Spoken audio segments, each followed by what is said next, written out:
ሰላም ጤና ይስጥልን አድማጭ ተመልካቾቻችን 2018 9ኛው ወር ላይ እንገኛለን። በግንቦት ወር ሁለተኛው ቀን ላይ እንገኛለን። በዚህ ሰዓት የተለያዩ ወታደራዊ ዲፕሎማሲያዊና የግንባር መረጃዎችን በቅደም ተከተል ወደ እናንተ አደርሳለሁ። እየተከታተላችሁ አብራችሁ እንድትቆዩ ነው በአክብሮት የምጋብዛችሁ። የአልቡርሃን ጦር በምዕራብ ኢትዮጵያ ለኢላማ የድሮን ጥቃት ኢላማ አድርጓቸዋል የተባሉ ቦታዎችን በተመለከተ አዳዲስ መረጃዎች ወጥተዋል። ይህንን ጨምሮ የተለያዩ መረጃዎችን አደርሳችኋለሁ። በምዕራብ ኢትዮጵያ ያለው ውጥረት ከዕለት ወደ ዕለት እየተባባሰ መጥቷል። ከዚህ ጋር በተያያዘ በምዕራብ ኢትዮጵያ በሚገኘው ዳውስ ተብሎ በሚጠራው የአርኤስኤፍ ወታደራዊ ካምፕ ላይ አዳዲስ ተሽከርካሪዎች እየተገጣጠሙ መሆናቸውን የሚገልጹ መረጃዎች ወጥተዋል። እነዚህ አነስተኛ ተሽከርካሪዎች ለሜዳ ላይ ውጊያ የሚያገለግሉ በትከሻና በእጅ የሚያዙ የቡድን መሳሪያዎችና የነፍስ ወከፍ መሳሪያዎችን እንደዚሁ ለመደገን የሚያገለግሉ መሳሪያዎች ናቸው እየተገጣጠሙ ያሉት። ከዚህ ጋር በተያያዘ ያሉ በምዕራብ ኢትዮጵያ ያሉ ዝርዝር መረጃዎችን አድርሳችኋለሁ። ከቤንሻንጉል ታጣቂዎች እስከ አርኤስኤፍ እንዲሁም ደግሞ በቀጠና ያለው ሁኔታ በተመለከተ ሰፋ ያሉ ዝርዝር መረጃዎች ይዣለሁ። አብራችሁን ቆዩ። በትግራይ ያለው አጠቃላይ ወታደራዊ ውጥረትና ፖለቲካዊ እንቅስቃሴን በተመለከተም እንደዚሁ አዳዲስ መረጃዎችን ይዣለሁ። እየተከታተላችሁ አብራችሁ እንድትቆዩ ነው በአክብሮት የምጋብዛችሁ። ባለፈው ሳምንት መጨረሻ ላይ እነ ደብረጽዮን እንግዲህ የትግራይ ክልልን ምክር ቤት መልሰናል፣ አስተዳደሩን መልሰናል ካሉ በኋላ በርካታ ወታደራዊ፣ ፖለቲካዊ እንዲሁም ደግሞ ቀጠናዊ ሁኔታዎች በተለዋጭ ሁኔታ ውስጥ ይገኛሉ። እና አልቡርሃን የህወሓትን ጦር በሁመራ ትይዩ የሚገኘውን ወደ ቤኒሻንጉል ቀጠና እንዲያዛውር አድርገዋል። እንዲሁም ደግሞ ህወሓት ደግሞ ከትግራይ አካባቢዎች ታጣቂዎችን ወደ ሱዳን እየላከ ነው የሚገኘው። በትግራይ ውስጥም እንደዚሁ የታጣቂዎች ቦታ ስምሪትና ዝውውርን በተመለከተ ከተከዜ ቀጠና እስከ ራያ ግንባር ባሉት አካባቢዎች አዳዲስ መረጃዎች አሉ። እነዚህም በየቀኑ እያደረስኳችሁ ነው የምገኘው። በዚህ ሰዓት እንግዲህ የህወሓት የአርሚ ዋና አዛዥ በርካታ ታጣቂዎችን በተመለከተ ሪፖርት አቅርቧል። ይህ የቀረበው ሪፖርት ምንድን ነው የሚለውን ጨምሮ በርካታ መረጃዎችን በዚህ ሰዓት የምትከታተሉ ይሆናል። እናንተ የሚጠበቅባችሁ እነዚህን ደቂቃዎች አብራችሁ መቆየት ነው። ወደ አማራ ክልል ስንመጣ እንደዚሁ በአምባሰል ተራሮችና አካባቢ የቀጠለው ውጊያና ያለውን አጠቃላይ ሁኔታ በተመለከተ ዝርዝር መረጃዎች አሉኝ። እንደዚሁም ደግሞ ወደ ምንጃር ቀጠና የሚመስሉ መረጃዎች አሉ። በተለያዩ አካባቢዎች በተፈጸሙ የደፈጣና የግንባር ውጊያዎች የደረሱ ሰብአዊ፣ ቁሳዊና ወታደራዊ ኪሳራዎችን በተመለከተም እንደዚሁ አዳዲስ መረጃዎችን በዚህ ሰዓት ወደ እናንተ አደርሳችኋለሁ። እየተከታተላችሁ አብራችሁ እንድትቆዩ ነው በአክብሮት የምጋብዛችሁ። እናንተም ሀሳብ አስተያየት ቢኖራችሁ ጥቆማ ዜና@gmail.com ላይ ልታደርሱ ትችላላችሁ። ብዙዎቻችሁ ይህን እያደረጋችሁ ስለሆነ በእጅጉ ነው የማመሰግነው። ከተለያዩ አካባቢዎች በርካታ ሀሳብ አስተያየቶችን፣ ጥቆማዎችን ልካችሁልኛል። ህወሓትን በተመለከቱ የሚቀርቡ ጉዳዮችና ወቅታዊ ያለውን የትግል ሁኔታ በተመለከተ ከተለያዩ አካባቢዎች ጥቆማና መረጃዎች ልካችሁልኛል። ተመልክቻቸዋለሁ። አመሰግናለሁ። በተደጋጋሚ እንግዲህ በዚህ ጉዳይ ላይ ብዙ ጊዜ አስተያየትም ፕሮግራምም መረጃዎችም እየተሰጡ ስለሆነ ከዚህ አንጻር እንግዲህ በዚህ ጉዳይ ላይ አሁን የምለው የለኝም። ወደ ምርጫ መረጃዎችን የተመለከቱ መረጃዎችን ላስቀድምና ያስኳቸውን መረጃዎች አስከትላለሁ። ምርጫን በተመለከተ በአንዳንድ አካባቢዎች ምርጫ ተጠናቋል የሚሉ መረጃዎች ናቸው እየወጡ ያሉት። ይሄን እንዴት ይሆናል የሚል የብዙ አድማጭ ተመልካቾች ጥያቄ ሊሆን ይችላል። ከየአካባቢው የሚመጡ መረጃዎች ግን ይህንን ነው የሚያሳዩት። አሁን ምርጫ ተደርጎ ምርጫ ኮሮጆዎች የመራጮች ካርድ ገብቶ ታሽገው ተቀምጠዋል። ግንቦት 24ን እየተጠባበቁ ነው የሚገኙት። እነዚህ የምርጫ ኮሮጆዎች በወታደራዊ ተቋማት በሚሊሻና እንዲሁም ደግሞ በማቆያ ቦታ ውስጥ ይገኛሉ ብለዋል። ዛሬ ከፍኖተ ሰላምና አካባቢው በጃቢ ጠናን ወረዳ አካባቢ ከደረሱ መረጃዎች መካከል በአካባቢው 38 ቀበሌዎች አሉ። በ38 ቀበሌዎች ውስጥ ተንቀሳቅሶ ምርጫ ምዝገባ ማድረግ፣ ምርጫ ማስፈጸም አይቻልም። አብዛኞቹ አካባቢዎች ፋኖ ያዛቸው በመሆናቸው በዚህ ምክንያት የየአካባቢው ሚሊሻዎች፣ አስተዳዳሪዎች እንዲሁም ደግሞ የህዝብ ቁጥር ያላቸውን መረጃዎች በማውጣት በዚህ ልክ ካርድ እንዲወጣ ተደርጓል። ካርድ ከወጣ በኋላ በህዝቡ ስም ካርዱ መልሶ ወደ ምርጫ ኮሮጆ ገብቷል። የምርጫ ኮሮጆ አሁን በሚሊሻ እጅ ይገኛል። ጊዜው ሲደርስ ወደ ምርጫ ጣቢያ ወስዶ ምርጫ ተደርጓል ለማለት ምርጫ በዚህ ሰዓት ተከናውኗል የተባለው። እንግዲህ ይህንን የምትከታተሉ አድማጭ ተመልካቾቻችን የሲቪክ ተቋማት፣ የዲሞክራሲ፣ የሚዲያ እንዲሁም ደግሞ ከዚህ ጋር በተያያዘ የምርጫ ቦርድ ሰራተኞችን ካላችሁ ይህን ጉዳይ ልታረጋግጡ ትችላላችሁ። ከትክክለኛ ጥቆማና መረጃ ነው የመጣው። በአማራ ክልል ብዙ አካባቢዎች ባሉት የቀበሌና የንዑስ ወረዳ አካባቢዎች እንቅስቃሴ ማድረግ ባለመቻሉ የብልጽግና ፖለቲካዊና ወታደራዊ መዋቅር ምርጫ በዚህ መንገድ ነው ያለው። አሁን ግን ምርጫ ተጠናቋል የሚለውን ግንቦት 2 ላይ ስንጠብቅ ከ3 ሳምንት በኋላ ይደረጋል ለተባለው ምርጫ ይህንን በተመለከተ እንግዲህ በየአካባቢያችሁ ተጨማሪ መረጃዎችን ልታደርሱ ትችላላችሁ። ሌላ መረጃ እንደዚሁ ሰሞኑ እንግዲህ ከሙስና ጋር በተያያዘ በነገራችን ላይ ሀገሪቱ ካለችበት አጠቃላይ ሁኔታ አንጻር ብዙ ሰዎች ትኩረት አልሰጡትም። ብዙ ሰዎችም በእርግጥ መነጋገሪያ አድርገውታል። 98 ቢሊዮን የኢትዮጵያ ገንዘብ ጠፍቷል የሚለው የሪፖርተር ዘገባ በኋላ ብዙ ጉዳዮች እየመጡ ነው። ከብልጽግናን በማወደስ ብልጽግና ገጽታ ግንባታ ላይ የሚታወቁ ባለሀብቶች እንዲሁም ደግሞ ከዚህ ጋር በተያያዘ በአቋራጭ በድለላም እንዲሁም ደግሞ በጨረታና በስርዓት ውስጥ ገንዘብ እያገኙ ያሉ ሰዎች አሁን የራሳቸው ማጋለጥ ጀምረዋል። ከነዚህ መካከል በረከት ገበሬዋ ተብላ የምትጠራው ፌዴራል ፖሊስ የማደኛ አውጥቶባታል። ይህንን በተመለከተ በማህበራዊ ሚዲያዎች ላይ ምላሽ እየሰጠች ነው የምትገኘው። በረከት ገበሬዋ ተብላ የምትታወቀው ባለሀብት እንዲሁም ደግሞ ነጋዴ ነኝ የምትለው ምላሽ ሰጥታለች። በዚህም ያጋለጠችው ጉዳይ አለ። እንደሷ ምላሽ ከሆነ በአቃቢ ሕግ ፍትህ ሚኒስቴር፣ በፌዴራል ፖሊስ፣ በአርቲፊሻል ኢንቴሊጀንስ ጨምሮ በተለያዩ ተቋማት ከፍተኛ የዝርፊያ ቡድን አለ። ለማንም የማይመለስ ሕግን ከለላ አድርጎ የፈለገውን የሚያደርግ ከፍተኛ የሆነ የዝርፊያ ቡድን እንዳለ ነው የተናገረችው። ነዳጅ በተመለከተ 8 ሚሊዮን ብርን ያላባከንኩም የሚለውን የራሷን ምላሽ ሰጥታለች። አሁን ግን ይቺ ባለሀብት እንዳጋለጠችው ከሆነ በአቃቢ ሕግ በፌዴራል ፖሊስ እንዲሁም ደግሞ በደህንነት መስሪያ ቤቱ በኩል ከፍተኛ የተደራጀ ቡድን አለ፣ የመንግስትን ሕግና ስርዓት እንደ ከለላ እየተጠቀመ ብላለች። ይሄ 98 ቢሊዮን ብር የባከነበትን መንገድ እንግዲህ ያው ሲጣሉ ይወጣል እንደሚባለው ቀድሞ እንግዲህ በነበራቸው ስምምነት መሰረት ያው ባለመፈጸማቸው አሁን ባለሀብቶች የመንግስት ባለስልጣናትንና የመንግስት ተቋማትን መልሰው እየወነጀሉ ነው የሚገኘው። ከእናንተ በላይ ማፊያ ማን አለ እያሉ ይገኛሉ። ይሄ እንግዲህ ምርመራ ሊደረግበት የሚገባ ጉዳይ ነው። በእርግጥ እንግዲህ እነዚህ ተቋማት ላይ ከሆነ ጉዳዩ ያለው ማን ምርመራ ያደርጋል የሚለው የብዙ ሰው ጥያቄ ይሆናል። ለማንኛውም በአቃቢ ሕግ በፍትህ ሚኒስቴር ማለት ነው እንዲሁም ደግሞ በፌዴራል ፖሊስ ምርመራ ያደርጋል። አቃቢ ሕግ ደግሞ እንደዚሁ ክሶችን ያዘጋጃል። ግን ሁለቱም ተቋማት ውስጥ ራሱን በመንግስት ከለላ ውስጥ ያደረገ ማንም የማይነካው ከፍተኛ የዝርፊያ ቡድን አለ ነው የምትለው። እንግዲህ 98 ቢሊዮን ብር ውስጥ ምን ያክሉ በዚህ መስመር አልፎ ይሆን የሚለውን እንግዲህ ወደፊት ጊዜ ሲመጣ የምናየው ይሆናል። ወደ አዲስ አበባ ዙሪያ እንደዚህ ተጨማሪ መረጃ ላድርስ። በአዲስ አበባ ዙሪያ በሱሉልታ ወጣቶች እየታፈሱ እንደሆነ የሚገልጹ መረጃዎች ወጥተዋል።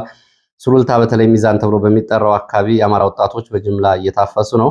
ከባለፈው ቅዳሜ ጀምሮ በርካታ ወጣቶች እየታፈሱ ወደየአካባቢው ፖሊስ ጣቢያዎች እየተወሰዱ መሆናቸውን የዓይን እማኞች ተናግረዋል። ሚዛን ተብሎ የሚጠራው አካባቢ ሱሉልታ ከተማ በርካታ ወጣቶች ታፍሰው ተወስደዋል። ለምን እንደተወሰዱ በምን ምክንያት እንደተያዙ የታወቀ ነገር የለም ነው እየተባለው። ወደ ሌሎች መረጃዎች ስንሄድ ወደ ራያ ቀጠና የሚወስደን መረጃን የማስከትለው በራያ ቀጠና በትላንትናው ዕለት እንግዲህ መነጋገሪያ ከነበሩ መረጃዎች መካከል በራያ አለማጣ ከተማ የሚገኘው ኪዳነ ምሕረት ቤተክርስቲያን የጉባኤ ተማሪዎች ላይ በህወሓት ታጣቂዎች ተፈጸመውን ግፍ በተመለከተ ነበር። ከዚህ ጋር በተያያዘ ዛሬ ጉባኤ ትምህርት ቤቱና የቅኔ ትምህርት ቤቱ ሙሉ በሙሉ መዘጋቱን መረጃዎች ገልጸዋል። በህወሓት ታጣቂዎች ታፍሰው ከተወሰዱት 50 የአብነት ተማሪዎች ባሻገር 80 የሚሆኑ የጉባኤ ቤት ተማሪዎች እንደዚሁ ተበትነዋል። ስልኮቻቸው፣ ቁሳቁሶቻቸው ተዘርፈዋል። እንዲሁም ደግሞ የመጠለያና መማሪያ ጎጆዎቻቸው ሙሉ በሙሉ በእሳት እንዲወድሙ ተደርገዋል። በፌስቡክ ገጽ ገብታችሁ ትመለከቱ ይችላላችሁ። የፌስቡክ ገጽ ላይ እናቶች ዋይ ዋይ የሚሉበትና ዋይታና የሲቃ ድምፅ የሚያሰሙበት ቃጠሎ ነው በቤተክርስቲያኑ ዙሪያ በሚገኙ የአብነት ተማሪ ጎጆዎች ላይ ተደረገው። ይህንን ተከትሎ ከ130 በላይ የአብነት ተማሪዎች ተበትነዋል። ጉባኤ ትምህርት ቤቱና ቅኔ ቤቱ ሙሉ በሙሉ መዘጋቱን ነው የአካባቢው የዓይን እማኞች እየገለጹት። ከዚህ ጋር በተያያዘ በዚሁ ቀጠና ስምሪት ላይ የሚገኘው አርሚ 24 ተብሎ የሚጠራው የህወሓት ታጣቂ ኃይል እስከ ወልዲያ ድረስ አልውሃ ድረስ ያዙት የሚል ትዕዛዝ ተሰጥቶናል በሚል እንግዲህ እንቅስቃሴ እያደረገ ነው የሚገኘው። የህወሓት ታጣቂ አላውሃ ወይም ደግሞ ከወልዲያ አቅራቢያ እስከሚገኘው ወንዝ ድረስ እያዙ ተብለናል በሚል ከበላይ አካል ትዕዛዝ ሰጥቶናል በሚል የአርሚ 24 አባላት እየተንቀሳቀሱ ነው የሚገኙት። በዚህ እንደ መረጃ ምንጮቹ ከሆነ ዱአሩ ቁንቁራ ተብሎ በሚጠራ ቦታ በነበረ ስብሰባ ላይ የህወሓት ታጣቂዎች ይህንን በግልጽ ሲያንጸባርቁ መስማታቸውን የመረጃ ምንጮች ገልጸዋል። በሌላ መረጃ ሁለቱ የኢትዮጵያ አየር መንገድ አውሮፕላኖች ወደ መቀሌና ወደ ሽሬ ያደረጉትን በረራ ሳያርፉ እንዲመለሱ የተደረገው ህወሓት አሁን እየተዘጋጀበት ካለው ጦርነት ጋር የተያያዘ እንደሆነ የሚገልጹ መረጃዎች ወጥተዋል። ህወሓት የጂፒኤስ መሳሪያዎችን ጃም የማድረግ ወይም ደግሞ የሚጠልፉ መሳሪያዎችን በመትከሉ ምክንያት የኢትዮጵያ አየር መንገድ የሲቪል አውሮፕላኖች ወደ ሽሬና ወደ መቀሌ ያደረጓቸው በረራዎችን አየር ላይ ሳያርፉ አየር ላይ እንዲመለሱ ተደርጓል የሚሉ መረጃዎች ያው ትላንትና መውጣታቸው ይታወቃል። ከዚህ ጋር በተያያዘ መቀሌና ሽሬ ከአዲስ አበባ የተነሱ አውሮፕላኖች ሳያርፉ ወደ አዲስ አበባ መመለሳቸው ይታወቃል። በጉዳዩ ላይ ዘግይተው የወጡ መረጃዎች ህወሓት በትግራይ ለጸረ ድሮን መቆጣጠሪያ በሚል ከግብፅና ከሌሎች ሀገራት ባስመጣቸው የጂፒኤስ የመጥለፊያ መሳሪያዎች አማካይነት በችግር ገጥሞት እንደሆነ ነው በረራው የሚገልጸው። እንግዲህ ይሄ እየተባለ ባለበት ሰዓት በኢትዮጵያ ውስጥ እና በኢትዮጵያ በአየር መንገድ ባለስልጣናት እና በሌላ አካል ይሄ ጉዳይ አልተረጋገጠም፣ ለማረጋገጥም እንደዚሁ አልተቻለም። ያም ሆኖ ይሄ ጉዳይ እና ይሄ መረጃ በተሰራጨበት ሰዓት ግን የኢትዮጵያ አየር ኃይል ተዋጊ ጀቶች በመቀሌና በአካባቢው በተለያየ ጊዜ እንደዚሁ ስምሪትና ግዳጅ አሰሳና ቅኝት ተልእኮዎችን መፈጸማቸው ይታወቃል። እንግዲህ ጂፒኤሶቹ ወይም ደግሞ የበረራ ጠለፋና እንዲሁም ደግሞ የእንቅስቃሴ ማስቀየሻ መሳሪያዎች ካሉ ይሄኛው ለምን አልተደናቀፈም የሚለው አብሮ ሊነሳ የሚገባ ነው። ለማንኛውም ከዚህ ጋር የተያያዙ ጉዳዮች ናቸው እየወጡ ያሉት። ሌላው ሽሬ ከተማ በግልና በመኖሪያ ቤቶች በተቋማት በጀሪካንና በበርሜል ነዳጅ እየተከማቸ እንደሆነ የዓይን እማኞች ገልጸዋል። ነዳጅ እየተከማቸ ያለው ለወታደራዊ ሎጂስቲክ ሲሆን በአንድ ቦታ ነዳጅን ማከማቸት ለአደጋ ያጋልጣል ወይም ደግሞ ለጥቃት ያጋልጣል በሚል ነዳጅ በግለሰብ እና በድርጅቶች እየተሞላ በበርሜልና በጀሪካን እየተከማቸ እንደሆነ ሽሬ አካባቢ ዛሬ የወጡ መረጃዎች ያሳያሉ።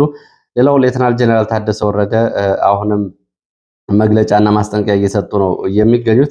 ጀነራል ታደሰ ያው ይሄን መግለጫ ሲሰጡ ያው እንግዲህ ብዙዎቹ ፈገግ ሊያስብል ይችላል።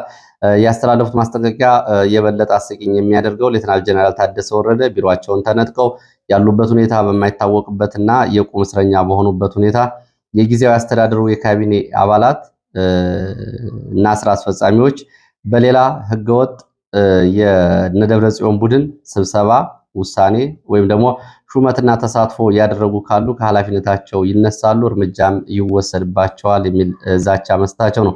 ጀነራል ታደሰ ወረደ እንግዲህ ካቢኔው ፈርሶ ክልሉን አስተዳደር እነደብረ ጽዮን ከወሰዱት በኋላ ከነደብረ ጽዮን ጋር የሚሰበሰቡ የጊዜያዊ አስተዳደሩ ባለስልጣናት ካሉ ውሳኔ የሚወስኑ ካሉ በዚህ ውስጥ የሚገኙ ካሉ እርምጃ ወስዳለሁ እያሉ ነው የሚገኙት። እንግዲህ ይህንን እየተናገሩ ባሉበት ሰዓት የትግራይ ክልል ጊዜያዊ አስተዳደር ምክትል አማኑኤል አሰፋን ጨምሮ በደነ ደብረ ጽዮን ካቢኔ ውስጥ ከፍተኛ ኃላፊነት ከተሰጣቸውና ከተካተቱ ሰዎች ውስጥ ይገኛሉ። አሁን ጀነራል ታደሰ ወረደ ነው እርምጃ የሚወስደው ወይስ ደግሞ እነ ደብረ ጽዮን ናቸው የሚለው ነው እንግዲህ ጉዳዩን መነጋገሪያ እያደረገው። ከዚህ ጋር በተያያዘ እንደዚሁ በህወሓት በኩልም ህወሓትም በነ ታደሰ ወረደ ቡድን የሚንቀሳቀሱ እንዲሁም ደግሞ ባለፈው በአክሱም ስብሰባ ላይ በማዕከላዊ ኮሚቴ ስብሰባ ላይ ያልተገኙ የማዕከላዊ ኮሚቴ አባላት ካሉ እና ሌሎቹ ወታደራዊ አመራሮች ላይ እርምጃ እንደሚወስድ እየገለጸ ነው የሚገኘው። ወላዋይ ፈሪ እንዲሁም ደግሞ የጥላት አጀንዳ አስፈጻሚ ስለሆናችሁ ነው ያልተገኛችሁት በሚል እርምጃ እንዲወሰድባቸው እንደዚሁ እንደሚያደርግ ነው እየተገለጸ ያለው። ከዚህ ጋር በተያያዘ 9 አባላት ያሉት ወታደራዊ ቡድን ተቋቁሟል። 5 ጀኔራሎችን ጨምሮ የክልሉ ፖሊስ አዛዥ እንደዚሁ ክትትል እንዲደረግባቸው ትዕዛዝ መሰጠቱ ይታወቃል። ሌላው የስምረት ፓርቲ ደግሞ ህወሓት ላይ አዲስ ክስና ውንጀላ ይፋ አድርጓል። የስምረት ፓርቲ እንዳወጣው መግለጫና እንዳጋለጠው መረጃ ከሆነ የአገው ታጣቂዎች የሚባሉ በትግራይ ውስጥ የሚገኙ ታጣቂዎች በየወሩ ከትግራይ መንግስት ሰራተኞች የተቀነሰ 3500 ብር ደሞዝ ይከፈላቸዋል ነው ያለው። በሰቆጣ አካባቢ የአገው ዲሞክራሲያዊ ንቅናቄ የሚንቀሳቀሰው ታጣቂ ቡድን በትግራይ ደሞዝ ተተክሎላቸዋል አባላቱ ነው እያለ ያለው። ያው እንግዲህ ህወሓት ለእነዚህ ደሞዝ የተከለው ለምን አስቧቸው ነው፣ ምን ውለታ ይውሉልኛል ብሎ ነው የሚለው ጉዳይ ግልጽ ቢሆንም ስምረት ፓርቲ ግን የክልሉ መንግስት ሰራተኞች ገንዘብ ለዚህ እየዋለ ነው ሲል ከሷል።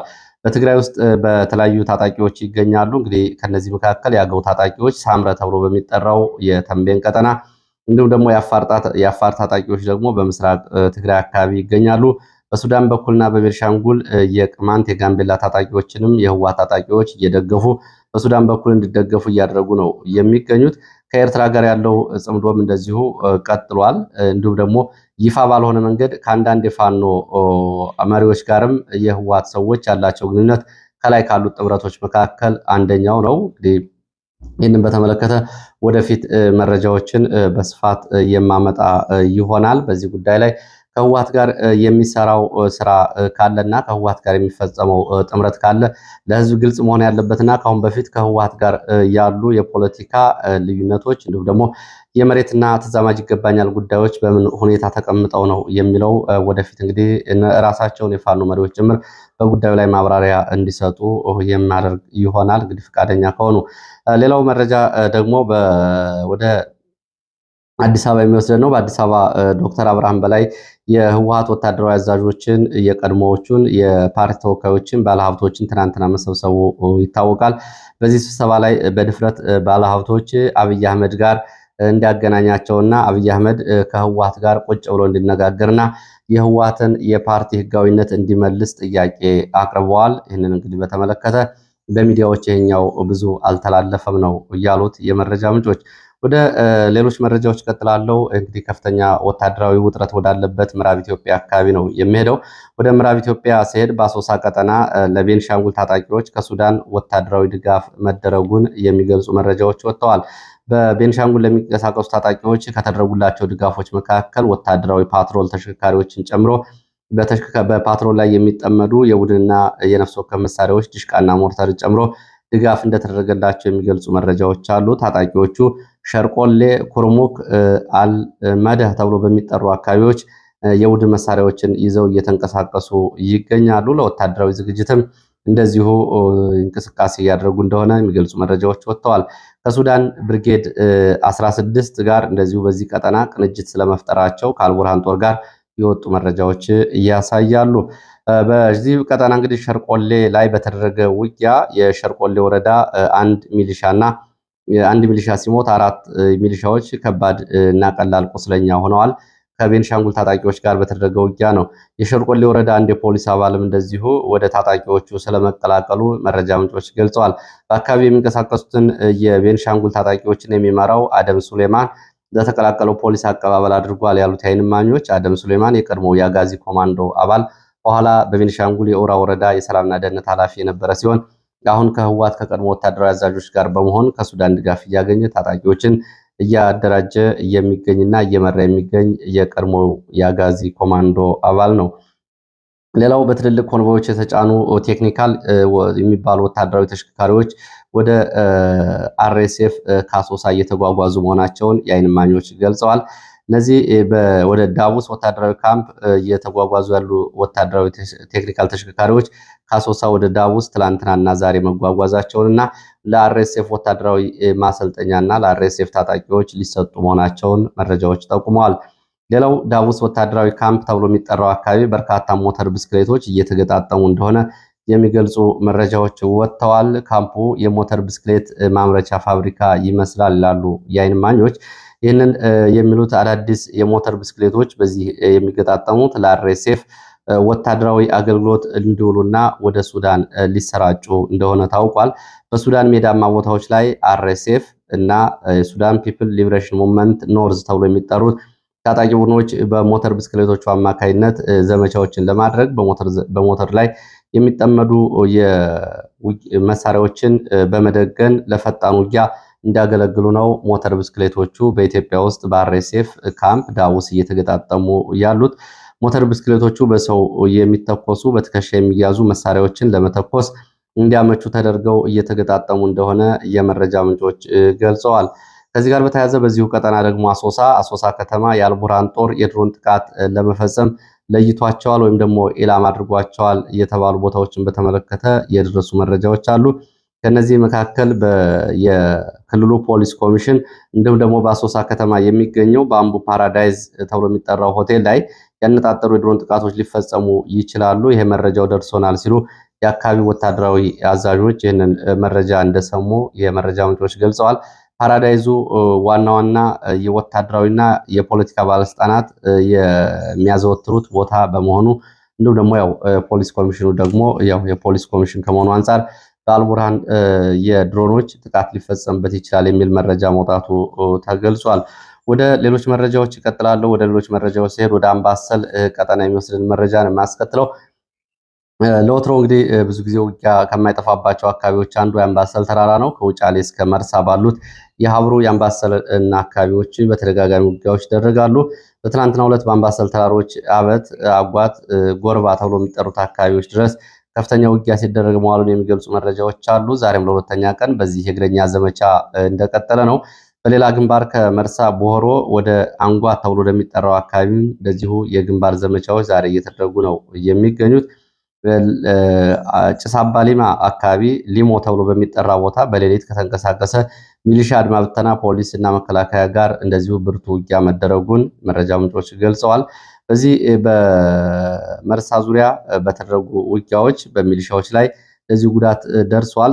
በትላንትናው ዕለት በሚሊሻ ካምፖች ላይ በተፈጸሙ የቦምብ ፍንዳታዎች ቁጥራቸው ያልታወቀ የሚሊሻ አባላት ሙትና ቁስለኛ መሆናቸውን የወጡ መረጃዎች ያሳያሉ። በሚሊሻ አባላቱ በተሰባሰቡባቸው ላይ የፋኖ አባላት ባደረሱት የቦምብ ፍንዳታ በትንሹ 10 የሚሊሻ አባላት ስለመሞታቸው የሚገልጹ መረጃዎች ናቸው በፋኖ በኩል የወጡት። በሌላ በኩል በአምባሰል ወደ ዳቃና ድብል ተብሎ በሚጠሩ ቦታዎች በተደረጉ ውጊያዎች ድል መቀዳጀቱን የአካባቢ ፋኖ ገልጿል። ፋኖ ሞርተር እና ብሬኖችን ጨምሮ አንድ ተሽከርካሪ እና ሬሽን ስለመማረኩ እና በእጁ ስለማስገባቱ በዚህ ዘመቻ አንድ ሬጅመንት ሻለቃ ኃይል ሙሉ በሙሉ ከባድ ኪሳራ ደርሶበታል ወይም ደግሞ ሬጅመንቱ ጉዳት አስተናግዷል ነው ያለው። እንግዲህ በዚህ ቀጠና በአምባሰልና በሀብሩ ቀጠናዎች በነበሩ ውጊያዎች ነው። ወደ ሌላው መረጃችን ሲሄድ ወደ ቡሬ ምዕራብ ጎጃም የሚወስደን መረጃ የማስከትለው በቡሬ ዙሪያ ቆጭ ተብሎ ወደሚጠራው አካባቢ በተለይ ፋስካል ተብሎ ወደሚጠራ አካባቢ በተሽከርካሪ እንቅስቃሴ ላይ የነበሩ ወታደሮች ላይ ፋኖ በፈጸመው ደፈጣ ጥቃት ወታደራዊ ኪሳራ ደርሷል። በጥቃቱ ቢያንስ 5 ወታደሮች ስለመሞታቸው ነው መረጃ ምንጮች የገለጹት። ሌሎች ደግሞ ቆስለዋል። በሌላ መረጃ ደግሞ ወደ ምንጃር የሚወስደን መረጃ ሳስከትል በምንጃር ወረዳ የባጃጅ እንቅስቃሴ መታገዱን የመረጃ ምንጮች ገልጸዋል። በምንጃር ወረዳ አረርቲ ከተማ ሚያዝያ 29 2018 ጀምሮ አንድ የትራፊክ ፖሊስ መንገድ ላይ መገደሉን ተከትሎ በከተማዋ የባጃጅ እንቅስቃሴ እንዲቆም ተደርገዋል ያሉት የመረጃ ምንጮቹ የትራፊክ ፖሊሱ የተገደለው ቆለኛ በር ተብሎ በሚጠራው አረርቲ ከተማ ውስጥ ሲሆን መንገድ ትራንስፖርት ሰራተኛም ቆስሏል። ባጃጅ ላይ በመሆን ፋኖዎች የፈጸሙ ጥቃት ነው በሚል ባጃጅ እንቅስቃሴ ሙሉ በሙሉ እንዲቆም መደረጉን የአካባቢው የዓይን እማኞች ይህንን ገልጸዋል። ከዚህ ጋር በተያያዘ እንግዲህ በተለያዩ አካባቢዎች እንደዚሁ የሚሊሻ በዓል አክብሩ በሚል በአማራ ክልል በተለያዩ አካባቢዎች ለሚሊሻ ገንዘብ እንዲዋጣ እንዲሁም ደግሞ ሰዎች ለብልጽግና ምርጫ ቅስቀሳ ሰልፍ እንዲወጡ ከፍተኛ ማስገደድ እየተደረገ መሆኑን የሚገልጹ መረጃዎች ወጥተዋል። የሚሊሻ በዓል አክብሩ በሚል ባለሀብቶች ደግሞ ገንዘብ እንዲያዋጡ እንደዚሁ ከፍተኛ ጫና ውስጥ መግባታቸውን በተናጠል ለሚሊሻ 30ኛ ዓመት ምስረታ በዓል በሚል እስከ 100 ሺህ ብር ድረስ የአካባቢው እንደዚሁ ነዋሪዎች እየተጠየቁ ነው። ይህንን መክፈል አንችልም ያሉ ደግሞ የፋኖ ደጋፊ ናችሁ በሚል ከፍተኛ ጫና ውስጥ መግባታቸውን የሚገልጹ መረጃዎችም እንደዚሁ ወጥተዋል። ለዚህ ሰዓት ከተለያዩ አካባቢዎች ማሰባሰብ ያስኳቸው መረጃዎች እነዚህ እንደሚመስሉ። ስለተከታተላችሁ በእጅጉ አመሰግናለሁ። በሌላ ተመሳሳይ መርሃ ግብር እስከምንገናኝ ድረስ መልካም ጊዜ ይሁንላችሁ። መልካም ቀን